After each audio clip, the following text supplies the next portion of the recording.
Assalamualaikum warahmatullahi wabarakatuh. Jumpa lagi dengan channel Heru Purnomo. Kali ini kita mau membahas permasalahan beberapa teman, khususnya pengusaha pemula ya, wirausaha pemula selalu berbicara mengenai bagaimana mendapatkan modal setelah bisnis berjalan. Bisnis berjalan stagnan tapi mereka butuh modal. Saya pernah menjumpai temen ya di Cikarang waktu kita ada acara pelatihan.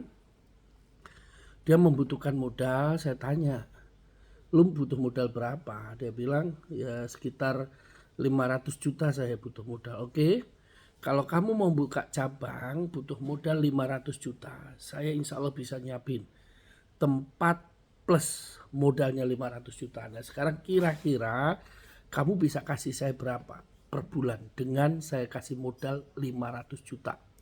Dia bilang dengan hitungan bisnis dia kebetulan bisnis konstruksi baja ringan gitu untuk buka cabang.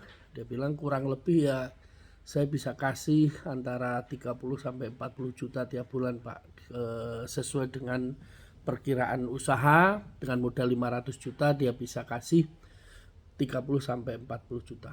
Oke, sebelum saya kasih saya bilang, sebenarnya kamu bisa mendapatkan modal itu tanpa harus orang lain menaruh modal di situ. Caranya gimana? Caranya yaitu kita bisa memanfaatkan KPR. Tapi ini ilmu hanya bisa dipakai oleh mereka yang sudah berjalan wirausaha. Gimana caranya?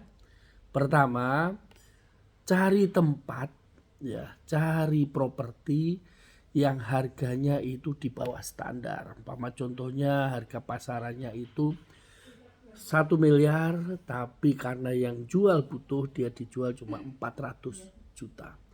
Atau properti yang seharga 1,5 miliar tapi dia hanya karena butuh tadi dia menjual 500 sampai 600 juta.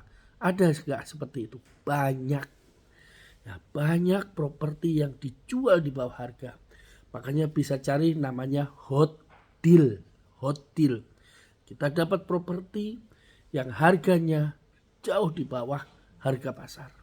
Sebagai contoh, kita bisa beli properti seharga 500 tapi pasarannya harganya 1,2 atau 1,3. Sehingga apabila kita masukkan ke bank dengan KPR selama 10 atau 20 tahun, bank bisa cair 2 kali lipat. Yaitu seharga normal umpamanya ketemu di harga 1 miliar. Tapi ini butuh mental ya, butuh mental untuk bisa melakukan seperti ini karena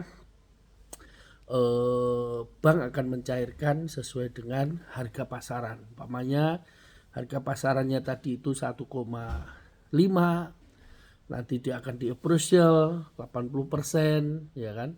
Nanti disetujuin pun juga 80%. Anggap aja disetujuinya seharga 1 miliar, makanya kita bisa store ke pemilik rumahnya itu 500 juta. Ya masih sisa 500 itu untuk biaya administrasi sekitar 100, masih ada 400.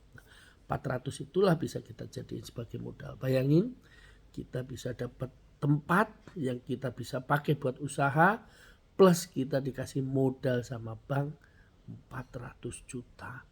Dan 1 miliar itu kalau dicicil selama 10 tahun itu cicilannya hanya 15 juta. Atau kalau kita lebihin jadi 15 tahun atau 20 tahun cicilannya lebih turun lagi. Jadi kita bisa memanfaatkan KPR untuk mendapatkan modal. Oke, mungkin itu trik dari saya dan mungkin sebagian pengusaha tidak semuanya tahu hal ini, tapi memang dibutuhkan mental dan yang pasti cash flow kita juga harus bagus. Terima kasih, semoga bermanfaat. Assalamualaikum warahmatullahi wabarakatuh.